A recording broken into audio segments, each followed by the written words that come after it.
This is the Horse Radio Network. This is episode 15 of Healthy Critters Radio on the Horse Radio Network. Healthy Critters Radio is brought to you by BiostarUS. Find them online at biostarus.com. On today's show, we are going to talk about our favorite dog treats and those that we're not so crazy about. The breed of the show is the Silky Chicken. We are going to talk about Distillers dried grains and the antibiotic connection. And Patty, Jennifer, and I are going to discuss the best ways to retire your show horse.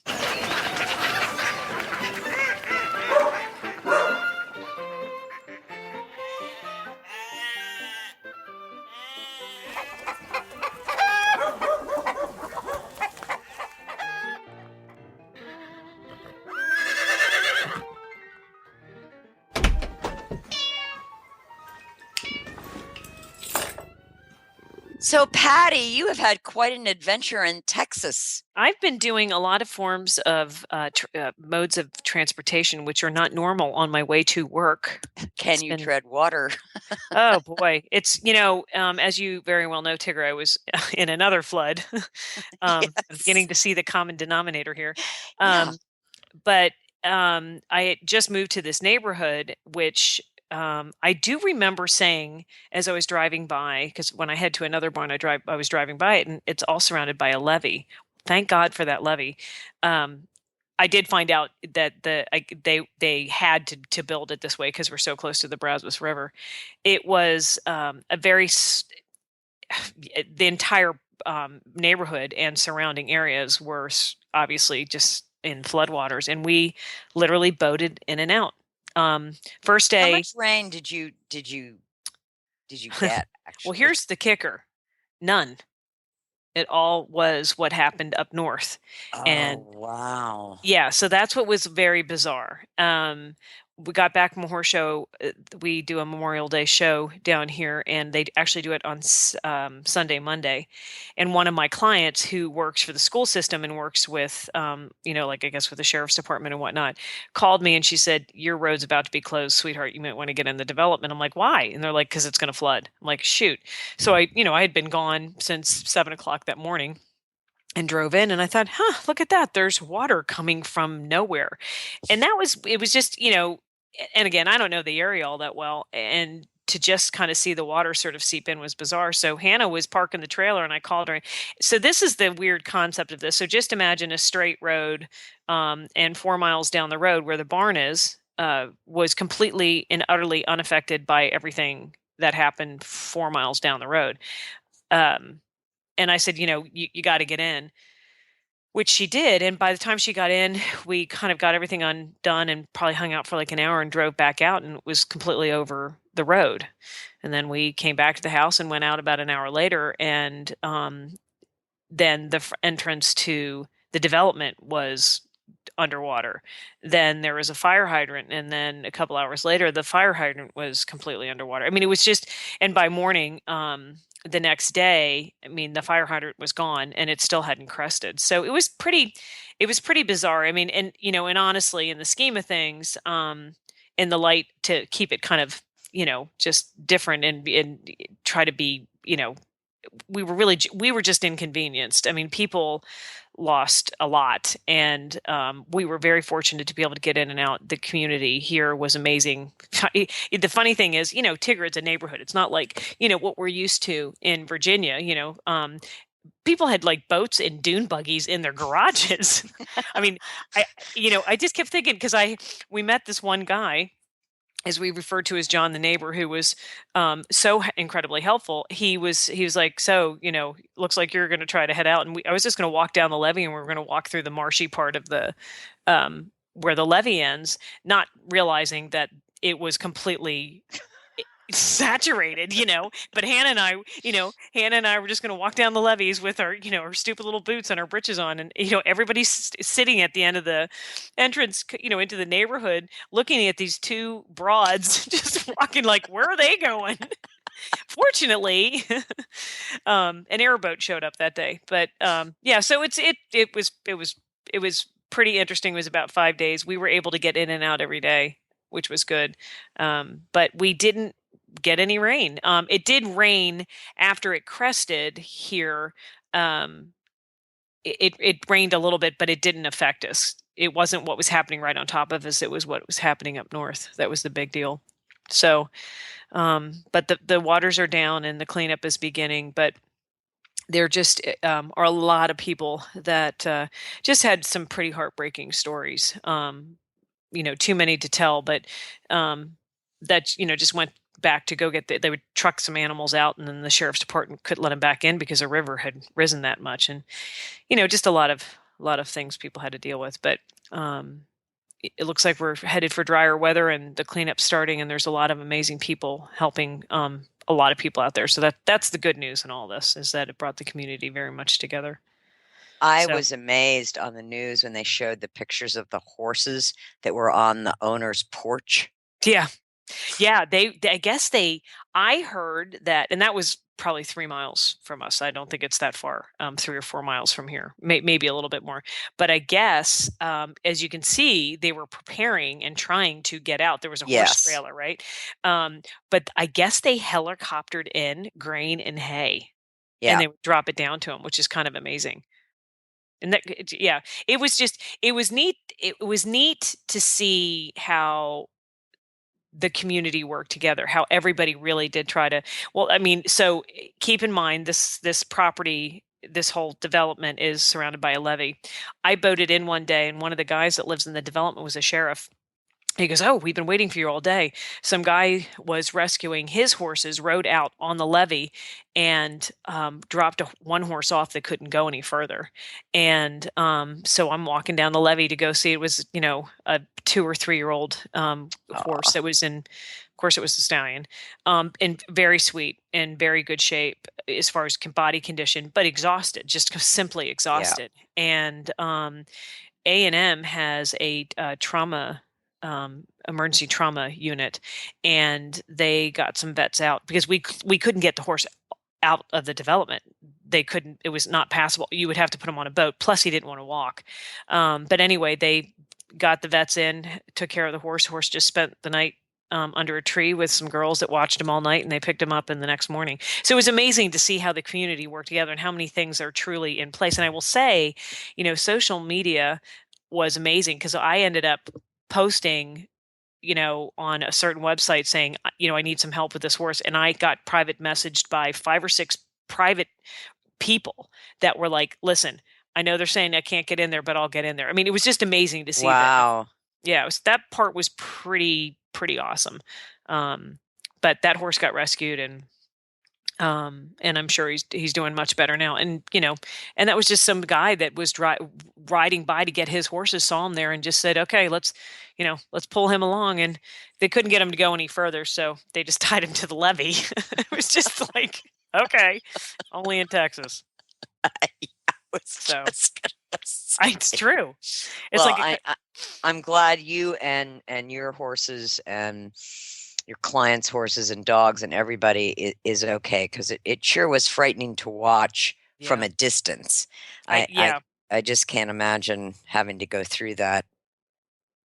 Having to live through that. The only thing I can say is I think this is the one time that the news really didn't sensationalize, what was going on, because it was that bad, because everybody kept texting and calling and saying, "Oh my gosh, is it really that bad?" And I could just answer, yes, it is. Not for us. I mean, we were very extraordinarily fortunate, but anyway, but the waters are going down, the sun is out, and the healing begins. Yay! So, but I think we have a great show that has nothing to do with water or flooding. No. Not one thing. It has to do with greener pastures. That's a good thing. It does. See? I had to come up with something there, didn't I? You did. Well done. Well played. I didn't even choose a chicken that floated, as far as I know. Although with all that broodiness, maybe it does. You never know. Stay tuned to find out what broody means, right? For the next time you do a chicken, I want to know, can chickens swim? I'm going to find it out. I'll write that down. I need to know. This episode's special guest segment is brought to you by Warhorse, naturally aggressive and fiercely kind. Available at BiostarUS.com. Today's interview segment, we're interviewing each other today. We thought we'd try something. Ta-da! Ta-da! Hey, you're the star. Yes. There's Actually, I think we can interview you, Jennifer. That's what I think we should do. dear. Yeah. It's going to be a really short Twisty turn. Turn around. Yeah. Yeah, payback is you know what, right. Right. Oh, I was kidding. That was Tigger's idea. Tigger. Well, what I wanted to chat about today is transitioning your horse who has been your competitive partner for many a year, and it's time for that horse to retire. And we're not talking about your husband. Not talking about my husband. No. He's not my Or like competitive it. partner. He does not like going to horse shows. But a lot of us have that horse that they're competing and it's time to retire, take a break, go eat grass in the pasture for a living for the remaining years of your happy life. And that transition, especially for competition horses, can be very difficult. It can. It doesn't always go smoothly, either emotionally or physically for them. And I thought you guys could help out with some pointers on getting that to happen so that the human and the horse continue to both thrive. It's actually kind of an interesting a question for you to ask, because it's something that Tigger and I did with a very good friend of ours. I think that there's two parts to this. I think, and it also depends on the type of horse. But the horse that Tigger and I had to do this was actually a very competitive. I guess he had. I don't know if he actually competed Grand Prix. Do you remember, Tigger? If he actually, I don't remember. It's actually a horse that Tigger now has retired in her backyard, but he was a fancy little chestnut Dutch gelding that was imported and, like we said, bought for a very, very wonderful woman that we both knew, and had his whole life was in a show barn, extraordinarily well taken care of, the best of everything. And she had contacted me and said, I would like to retire this guy. And we had her previous retired Lipizan or stallion, and we kept him till he died. And so she contacted me and said, what do you suggest? Because he had been ridden, like I said, 6 days a week. On those days off, he was hand walked. I mean, very, very regimented.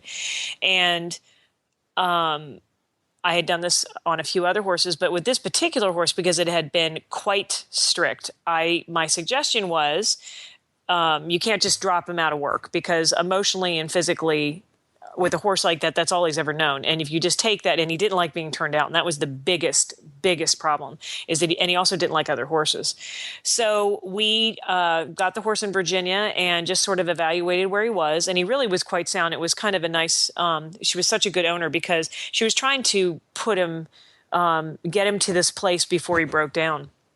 And basically, I started off with keeping him in sort of almost a full training type program, and then very slowly weaned him off. And it probably took me, I guess it was about 4 months, maybe even longer than that. Tigger, I don't know if you remember exactly how long it took, but just where we would get him out every day, do his little regimen, not work him hard, but kind of give him the same sort of life. And then, gradually take more and more away, and then try to increase other things, whether it was hand grazing and then putting him in a smaller pasture. Because like I said, he was not very good at being turned out and did not like other horses. And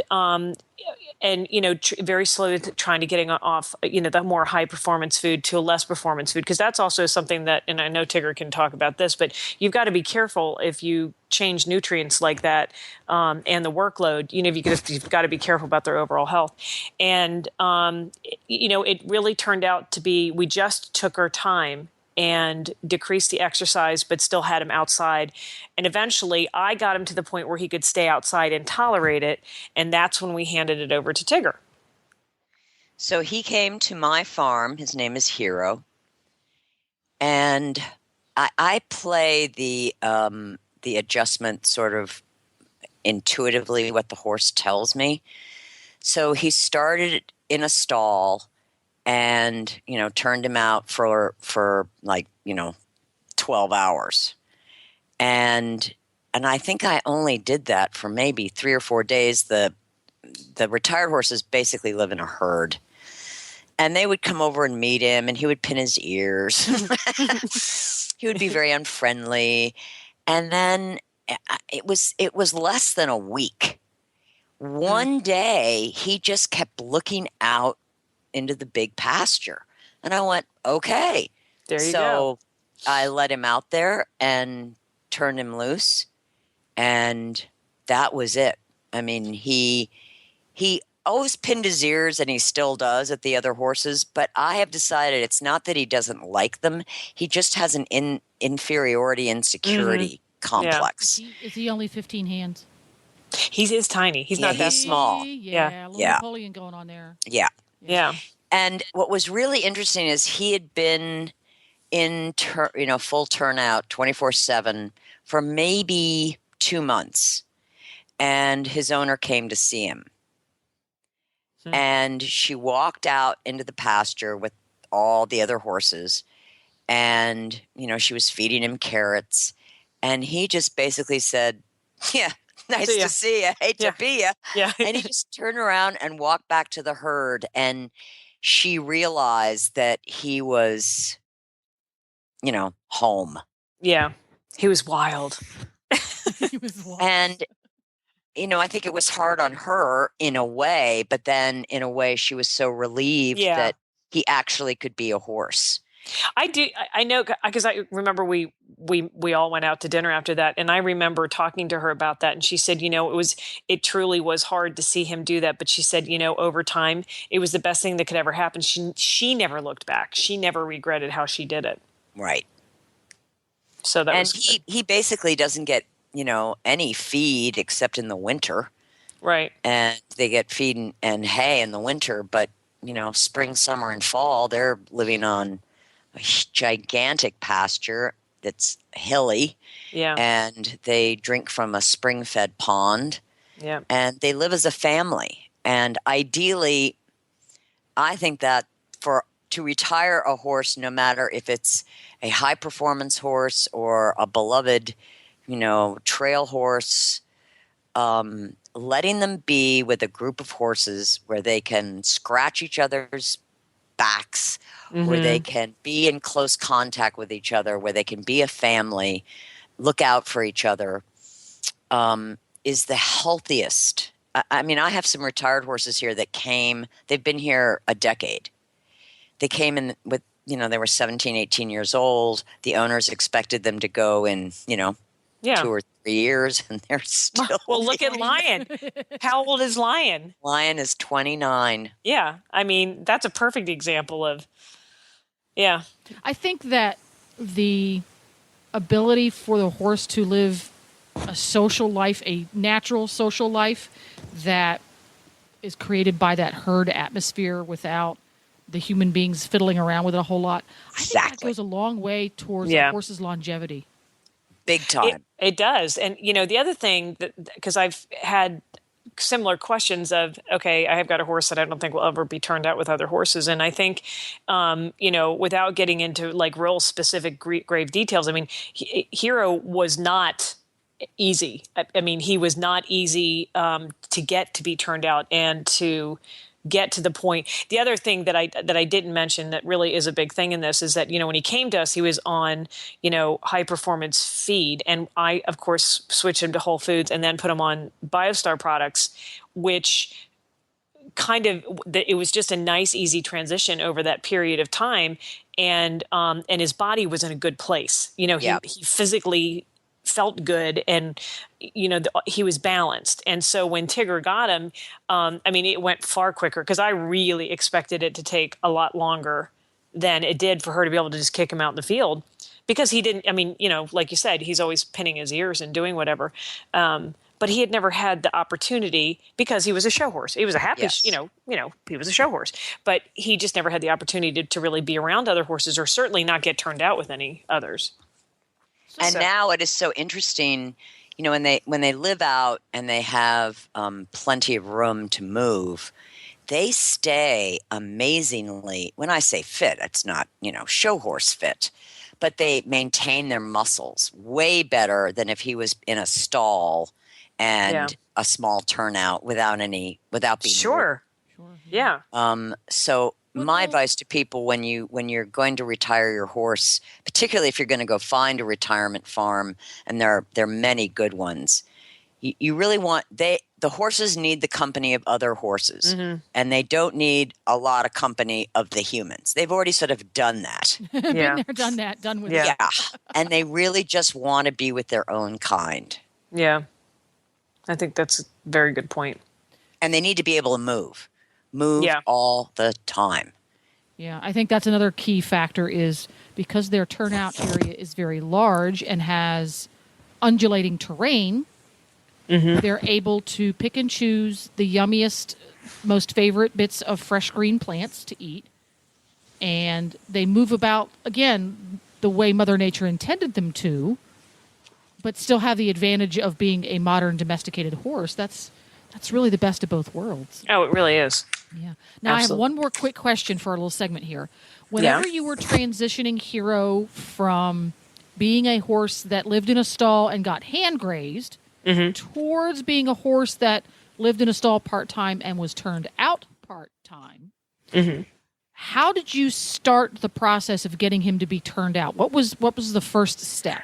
I turned him out in a smaller field and didn't have a lot of other horses around because I didn't want to agitate him in any way. So I had just a section of a field where I actually electric taped it off, where he just kind of hung out.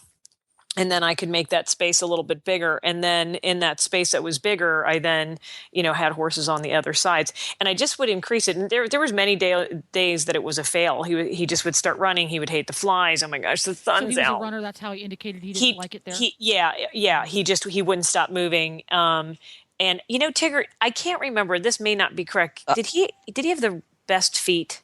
I was always so worried about his feet, and that was another part to this is I didn't want him running around, and that's kind of what he would do, and I just I didn't want him pulling his shoes and blah blah blah blah blah blah, and it just I would get braver about leaving him out. And just the time period got longer and longer. But I will be honest, when he went to Tigger, I did not expect him to go within a week. I thought it was going to take her 3 months, and he just was ready to do it. Yeah.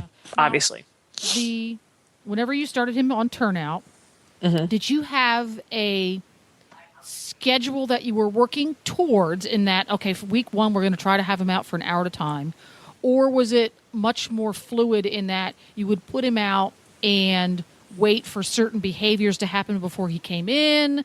What made you increase or decrease the amount of time? I'm just curious because if he wasn't fractious, then I was fine. As long as he wants? Yeah, but he was so schedule oriented, and I made sure he went out kind of around the same time every day. You know what I mean? And then that time would increase a little bit on one side or the other. Whether and I just didn't, as the riding was his mainstay of his life, I kept that very regimented. And then as I lessened that, I started to change the schedule a little bit there, and therefore changed a little bit of the turnout part of it, just because he was sort of a curmudgeon, and he was not the easiest of horses to just say, okay, we'll turn him out in that field, we'll do this and this and this.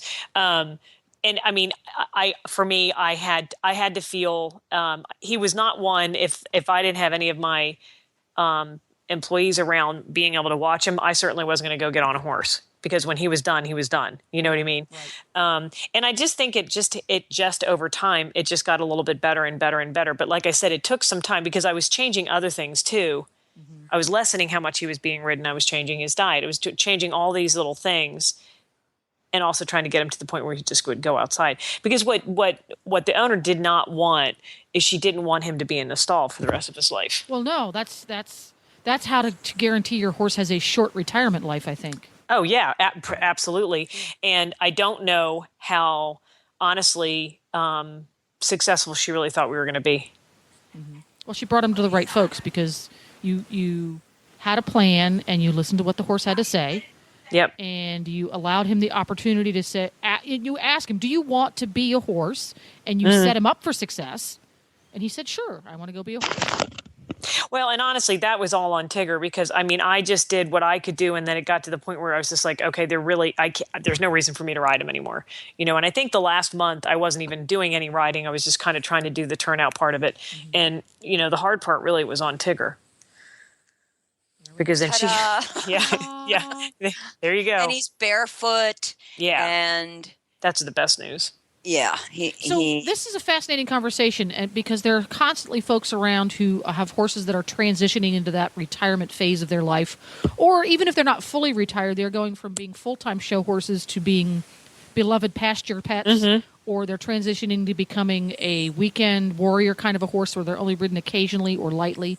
So these are all things that we can take home with us, and perhaps we will put into our back pocket for a future conversation some tips on trying to find an appropriate retirement home for your horse. Oh, that's good. If you can't keep them at your home place and take care of them yourself, maybe some things that we should look for, some questions we should ask, because the retirement farm is not necessarily going to have the same requirements as a boarding stable for a competition horse.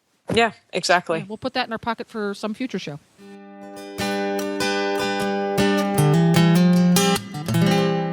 We know that cleaners and products we use have a great impact on the well-being of our families, our animals, our farms, and the earth.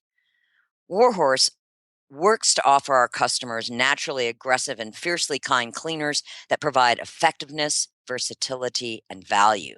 And we do this with special combinations of simple, humble, but extraordinary plant oils that have no pesticides, no metals, no glyphosate, no petroleum, no sulfate ingredients, and no genetically modified organisms. Warhorse's equine, pet, and people soaps use an exclusive raw sunflower oil that retains its waxes, lecithin, and vitamin E. Add some skin-loving avocado, coconut, almond, and Dead Sea minerals, and you've got a buffet of healthy benefits for your farm family. All Warhorse cleaners are naturally aggressive on dirt and grime and fiercely kind to the most sensitive skin, even our pure gold and multi-purpose cleaners. So go ahead, get in the mud and get dirty. Warhorse has got your clean, a Warhorse kind of clean.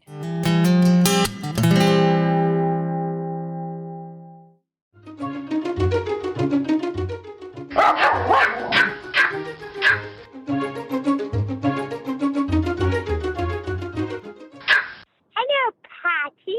Hello, Tigger. Yeah, Jennifer's here too. Jennifer? Who is Jennifer? She's your producer. Oh, hello, Jennifer. Hello, Hedwig. I'm one of your people. Your peep. I love to have staff. I'm one of your staff, and I'm a new hireling, so thank you very much for bringing me on. I appreciate it. Well, of course, I am so pleased to offer you the opportunity for employment. I'm honored. You're such a Who giver, could blame Hedwig. you? You're such a giver. Thank you, Patty. You are so clever to recognize it. And may I extend my condolences that you are living in a tidal flood zone. Oh yeah, yeah. I've learned a lot about modes of transportation this past week. Do you have perhaps a boat or a yacht? Well, that's the only thing I didn't travel on. I did dune buggy, I did airboat, I did motorboat, and I walked a lot. How But we're can you good now. walk in a river? Well, you walk through a lot of water. Oh, that sounds awful. It was awful, but it's all receding and it's all good now. It's all good. Oh, But good. but it I'm was so glad. very tiring. Which actually, Hetty, leads me to a question about being tired. You ready for your question? Oh, I know all about being tired. So, Hetty, what is your favorite type of dog bed? My favorite type of dog. Well, I mean, of course, I have two favorites. Okay. One is a sort of round bed with a sort of couch back, and I like that one very much. I curl up in it. Right. That's especially nice for a night that's chilly. Okay. And then more toward the summertime, I have a large pillow that is technically not a dog bed. It is my servant's bed, and I sleep on that. You know, Tigger, when I said I was going to ask her this question, I knew that it was going to have something to do with their servant's bed. I want to know about that cooling pad you have. Ooh. Oh, well, I reject that now. It is boring. Okay. I have one, but why would I ever want to go on that when I could lie with my belly on the concrete floor? Oh, well, there's that. Very cooling for the Yes. belly. So, does your sister like the cooling bed, the cool bed that you No. have? No. No. She doesn't like it because it moves when you step on it. Oh. Okay. It's like a water bed. Oh. Well, I know My giant sister, the giant mutt dog that doesn't live with us all the time, she likes it a lot. But she's mental, so you can't really count on her judgment at all. Okay. She Okay. weighs over 70 pounds. Can you imagine? No, I cannot. That's a big dog. That's a big dog. And she's all legs and no brain. All legs and no brain. And tail. I know some people like that. I know. It's like, wait a second. I've had that reference before. Wait a minute. Well, Hetty, thank you for that. I was just, I had been so tired this past week, and I thought that's a good question to ask. What would Hedwig like to sleep on? And I did know that one of that was probably going to be your servant's pillow. So I got to check on that. Well, I have to tell you, Patty, that Hedwig did tell me that she got into something in her servant's car the other day. Wait, didn't that happen last week and the week before that? Wait, Yeah. The week before that? Okay. Uh-huh. Uh-huh. And what was that? Oh, Patty, you are so witty. Oh, shoot. I forgot you were still there.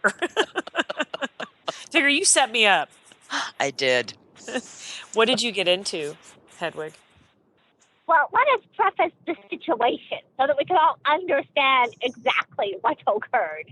Okay. First of all, it was quite late in the evening, and for reasons known only to herself, the servant decided we needed to take quite a long trip in the car. And so I had had my dinner quite some time before, and it had been a long day. And so we were driving, and then we pulled over to a gas station so as to fill up the car.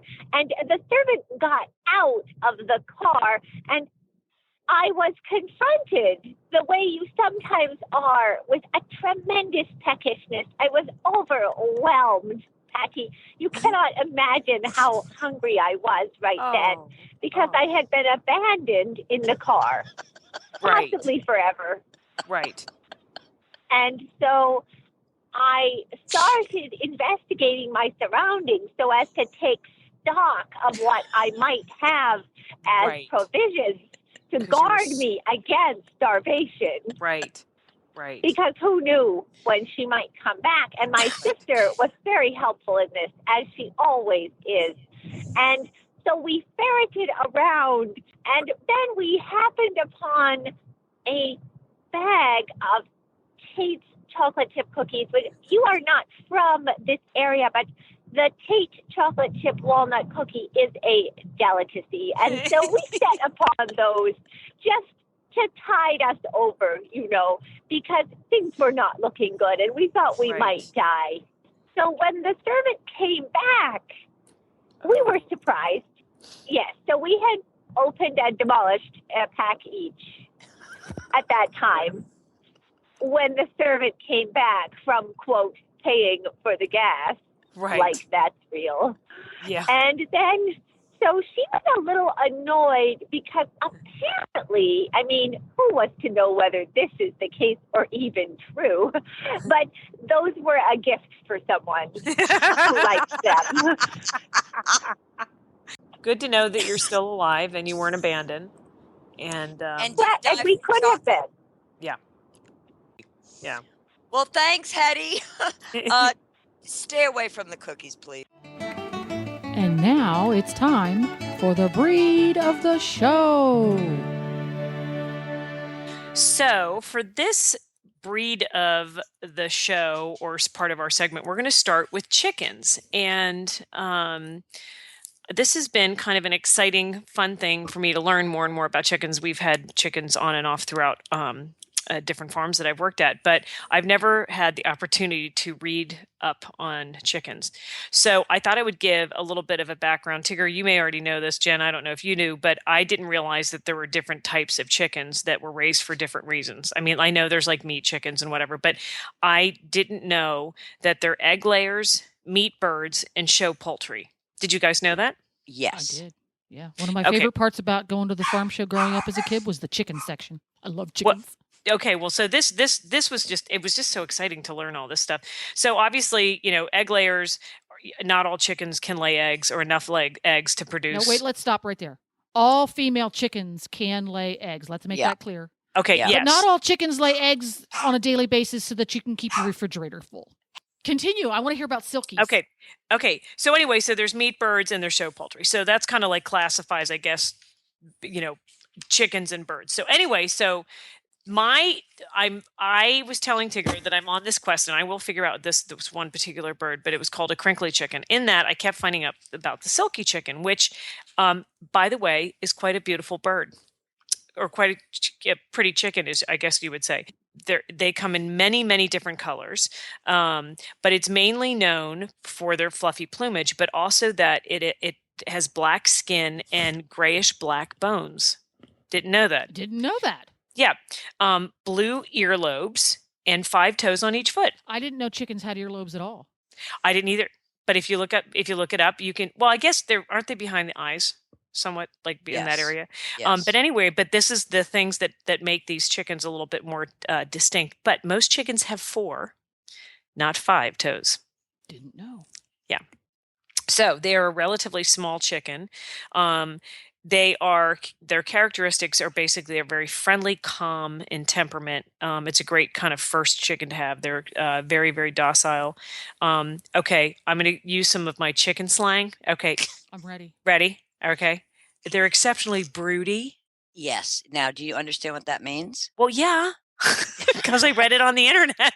Well, maybe there's some folks who aren't familiar with chickens. Oh, that I had no idea understand what it meant. Broody means. I had no idea. And so this is the action or the behavioral tendency to sit on a clutch of eggs and incubate them. Now, what's interesting about the silky chicken is that they are often used, I guess, on chicken farms. Exactly.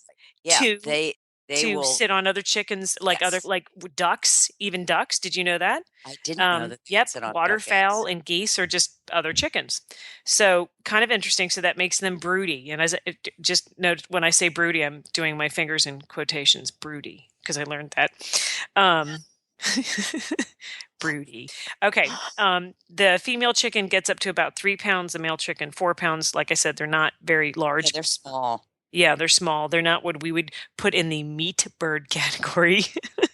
One of the most popular breeds. They're often kept as a backyard pet. They're considered ornamental. Did I say that right? Ornamental. Mhm. And they are often mistaken for the bantam breed, which is just is a very similar looking type of. I guess they can be very similar looking. I don't know that much about the bantam, but I will. There's 2 varieties. There's the bearded and the non-bearded. Did you know that, Tigger? I did not. Yeah. Explain to You're me the learning. what's bearded versus not bearded. Well, I'd love to tell you, Jennifer. Thank you for asking. The bearded silky has extra muff. Oh, muff. Yeah. Is that Yep. where they put their little hands when it's cold outside?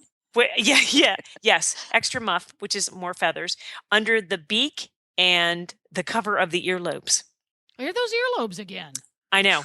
Apparently, it's a very big thing in these birds. Yeah. Several different colors. They come in black, blue, buff, gray, partridge. Don't know what that is, and white. But they, again, I was getting into this particular bird because I was just looking for this other type, but it truly, and obviously, Tigger, you know a lot about this, but they're just supposed to be a really kind of cool chicken, a great chicken. And I think they can be quite affectionate as a pet. I never would have thought that. Yeah, they're very easy to handle. Do you have? I don't have any silkies. Right. Because I like layers. Mhm. So the chicken breeds that we have are, real egg producers. Right. But I have a friend in North Carolina, and she has egg producers and silkies, and the silkies literally hatch the egg producers' eggs. Yeah, isn't that funny? It's amazing. Yeah, and I mean, And they're really good mothers. well, they're broody, Tigger.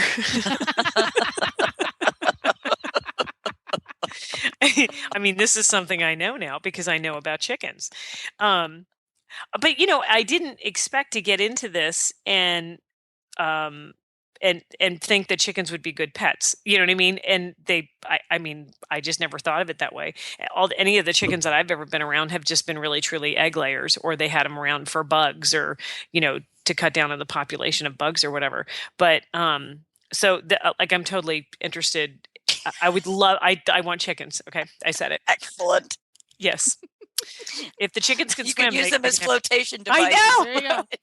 in Texas. It's true. So are silkies the one that have the feathers on their head kind of stick straight up so that make them Yep, look they like look they like they have have Phyllis Diller hats. hair? Yeah, It's the I was Phyllis trying. Diller chickens. Yeah, they're Phyllis Diller chickens. Oh, That's a really good name for that them, was Jennifer. awesome. In fact, when I get my first silky, I'm going to call it Phyllis. no, I'm going to name it Jennifer. Well, on a good humid day here in Florida, I look a lot like Phyllis Diller, Like so that's good old Phyllis. appropriate. Oh, that is just too funny. Oh, that's funny. Yeah. Yeah. And they do come in kind of a blonde color. That's a good idea. I like it. Right? Would that be the partridge, I guess? Buff. Buff, That's I'm probably guessing. yeah, Buff. buff. Yeah. And Yeah. they're broody, so they like to. And they're broody. they Did like you do to- the quotation marks when Yeah, got to do the Okay. broody quotation yeah. marks. Yeah. air I quotes. did not know silkies were broody. Did not know that. Well, it's one of their best characteristics. Good to know. They're not big, but they're broody. And I'm going to stop there. We're going to stop right there. And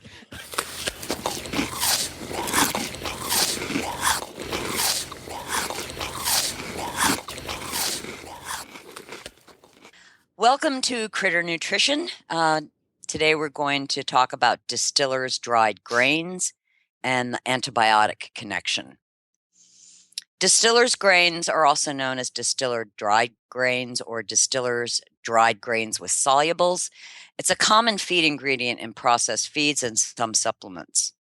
As the name implies, it is a byproduct of the distillation process, which until now I had safely assumed was nothing more than the leftovers of beer and spirit distilleries. But a story on April 10th, 2012 in Wired Science, followed 2 days later by an article in the Washington Post, brought the reality of distillers' dried grains to my full attention. Distillers' dried grains are a byproduct of ethanol manufacturing. The massive amounts of GMO corn in the U.S. are grown in part to support ethanol production. Making ethanol is a lot like brewing beer. You take a starchy carbohydrate, the corn, wet it down to make a mash, warm it up, and add yeast. Unfortunately, it is common for the mash to become contaminated with bacteria, such as the lactobacillus strain, which compete with the yeast for the sugars in the mash. But instead of producing alcohol, these bacteria leave behind lactic acid. This lowers the ethanol yield. So ethanol producers solve this problem by inoculating the mash with antibiotics. The most common antibiotics used in the mash are penicillin, virginomycin, erythromycin, tylosin, and tetracycline. The leftover mash is conveniently sold for animal feed after the ethanol is extracted. The animals include equine, swine, cattle, and chickens. In fact, distillers' grains have proved to be an economic boom to the ethanol producers. In 2008, the FDA tested 60 dried distiller grain samples. Of the 45 tested, 24 came back positive for residues of antibiotics. According to the FDA, some were detected at levels considered significant, including residue levels exceeding 0.5 parts per million.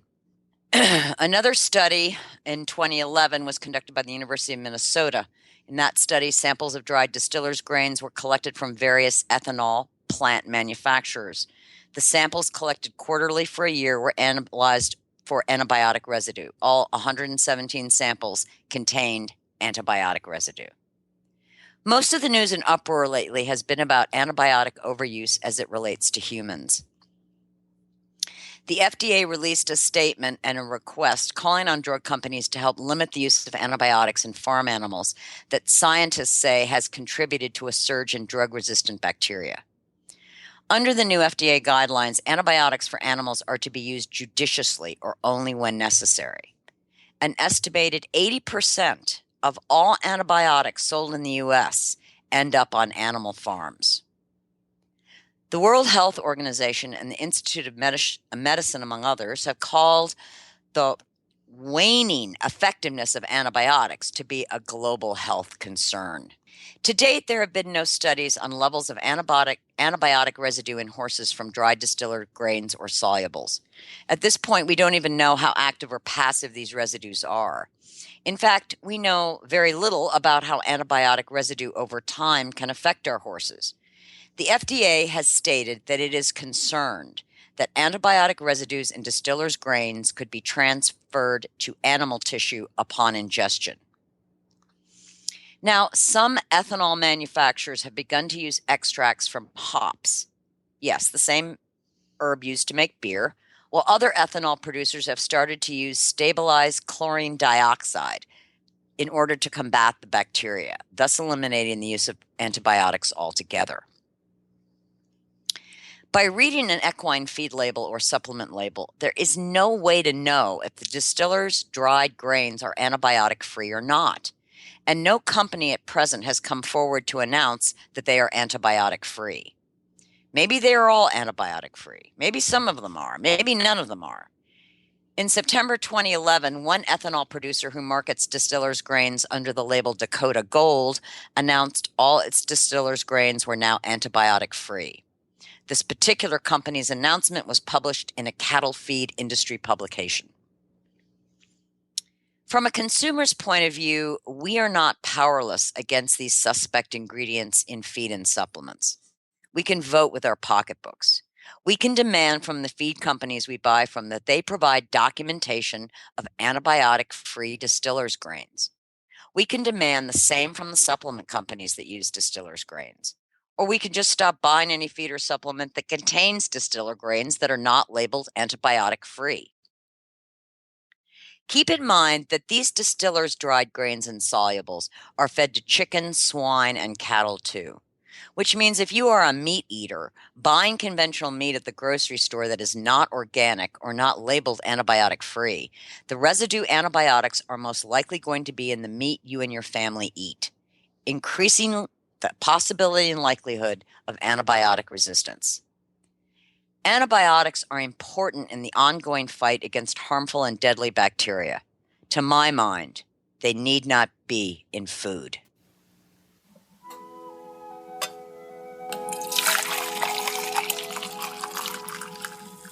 So we're going to talk about our favorite and least favorite dog treats. Why am I thinking that the latter is going to be well represented?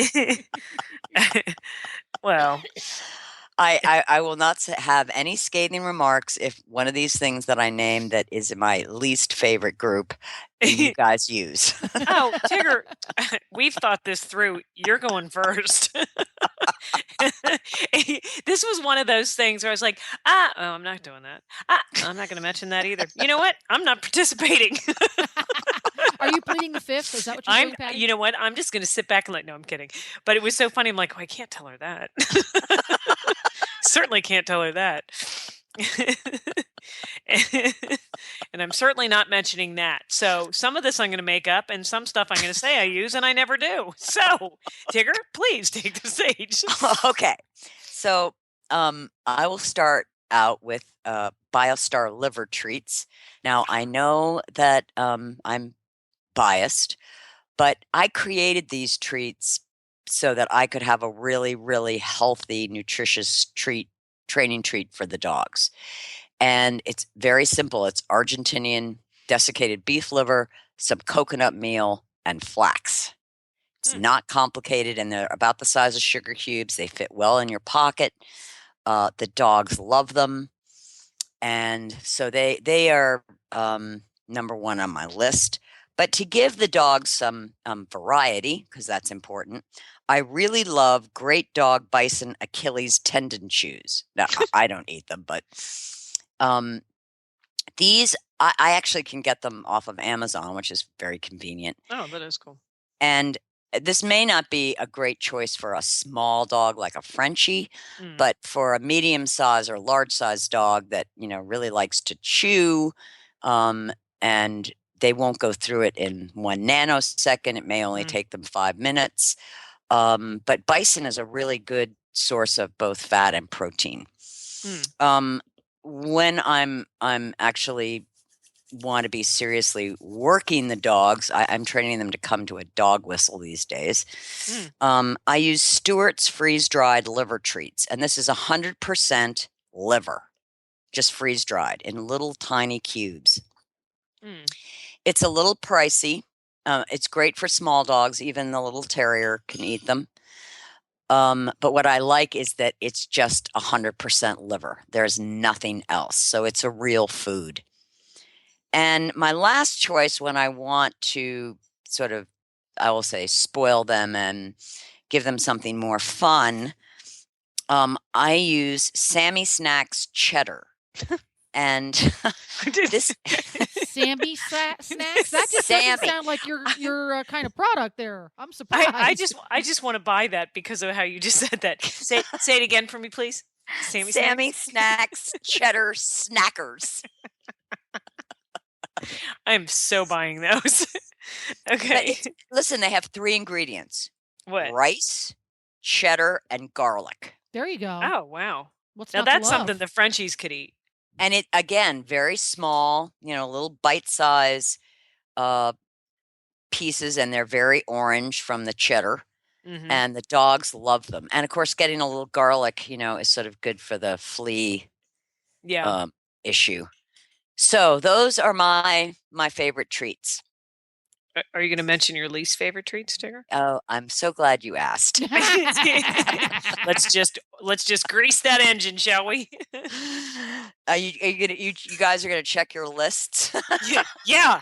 Yes, I am. This is a setup, Tigger. So the number one, but these are not in any particular order. Milk bones.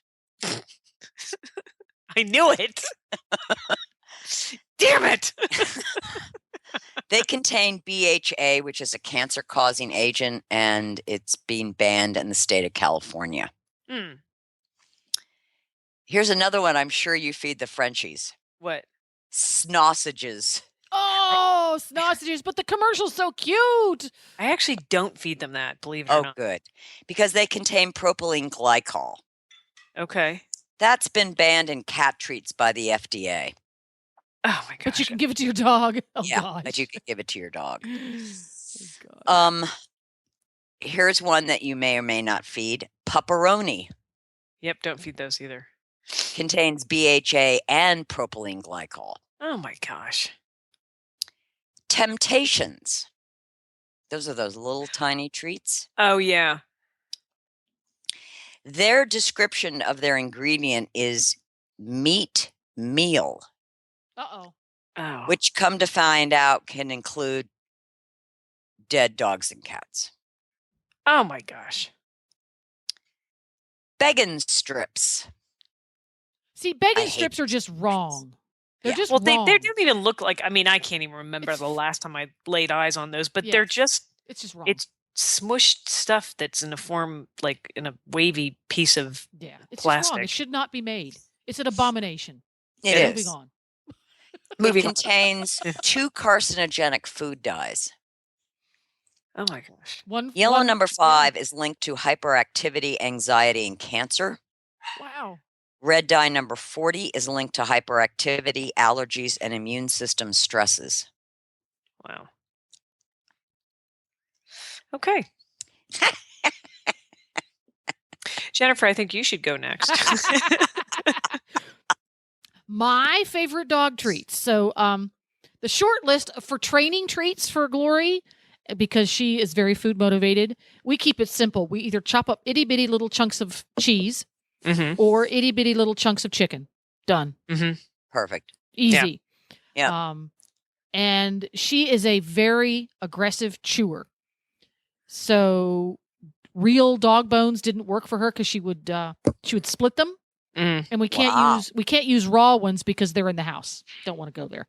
Right. And the cooked ones split. Couldn't use those. So she has antlers. Mhm. And My dogs don't like antlers. She loves her antler.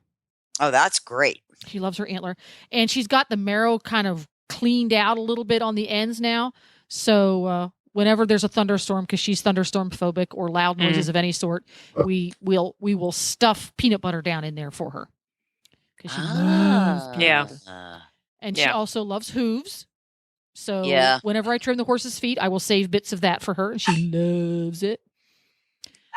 She gnaws those. And I do get her the hollowed out kind from the feed store, which I'm sure have bad stuff in them. But they're very useful for stuffing. Yes. So we will put better than a Kong. Yeah. Sometimes I'll even use overcooked sticky rice. Yes. Oh yeah. I can stuff that in there, and if I stuff it in there and let it dry a little bit, it takes her a long time to chew it, so it will entertain her for hours and hours. Oh, that's good. And I love to use carrots as treats, but Glory won't eat them. Other dogs that I've had loved carrots. As a matter of fact, one of the dogs I had, if you left your bag of carrots in the barn, she would take the whole bag. She'd just grab the whole daggone thing and take off like a bat out of you-know-where. Oh, that's so funny. And eat the whole bag of carrots. Oh, that's so funny. So those are my top 5. Well, I have got to go. Uh-oh. No, I'm kidding. Is Tigger going to slap your proverbial fingers with the No, liver? I actually don't feed an enormous amount of treats. The only bad thing that I have done honestly was the milk bones have a tiny mini one that I have fed just out of I like to give them something when I put them in the crate. I can't feed the Frenchies a lot of different type of stuff that's too rich because they get more gas, which is kind of, you would think would be impossible if you hang out with them at all, because they just sit next to you and they just toot away.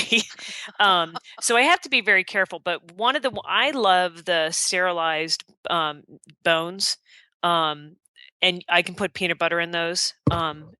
They love those. Absolutely love those. And it's funny because they're not real engaged with a lot of toys. I mean, they like to chew some of the fluffy toys we have or whatever, but they're not real into chewing bones. I used to years ago, I love the press rawhide, but you find out all the crap about them. So I have not used those in years. So I really like the sterilized, natural sterilized bones. Then I put peanut butter in those. But the other thing that I always do is I also use cheese. I used to use all beef hot dogs. Again, I can't do that with them because it makes them way too gassy. But I love cheese. The biggest thing with them is cheese. And they're so motivated. Any type of cheese, they love American, they love provolone, they love whatever. They are so motivated that way. But the other thing that I do too is I always get chicken breasts that I make for just for salads for the week, and I'll chop them up really small, and then I'll make little treats that way. And I can also put them in the sterilized bone, which gets them going for a while. So those are mine. Those are all good. Well, yeah, but except for the milk bone. Yeah, well, I'm not doing that anymore. But they're just the mini ones. It's so funny because I'm so with Jennifer. It's so hard. I mean, when we do this show and you're doing it to inform people, and of course we're learning stuff all the time, but you get to the point you're just like, it's so hard to do the right thing for ourselves, for our animals. You go to grab something out of convenience, and if you just take 2 seconds just how many did you just mention, Tigger, with different carcinogenics and crap that can cause a Frenchie to have worse skin or whatever. It's overwhelming, and it's just, if you can just go to natural things, I guess it's the best thing to do. It's the easiest and the best thing to do. Just grab some cheese. Don't go for the milk bone. I'm writing that down. Don't go for the milk bone. Go for cheese. I walk, we take the dogs, because 5 Australian Shepherds and a terrier. Yes. They need a lot of exercise. And, when you're walking out into the woods and stuff and you want to call the dogs back, I wear a pouch, a treat pouch. Sure. And so some of the treats that I mentioned are, I wouldn't put cheese in there. No, I mean, I've always loved liver. No, because you have to have dry treats. Yeah. Yeah. Yeah, absolutely. Yeah. Yeah, I've years ago when I was doing obedience and Schutzhund, I'd always used liver, and they loved it. Oh, they love it. Yeah. Well, I think it's time to wrap things up, ladies.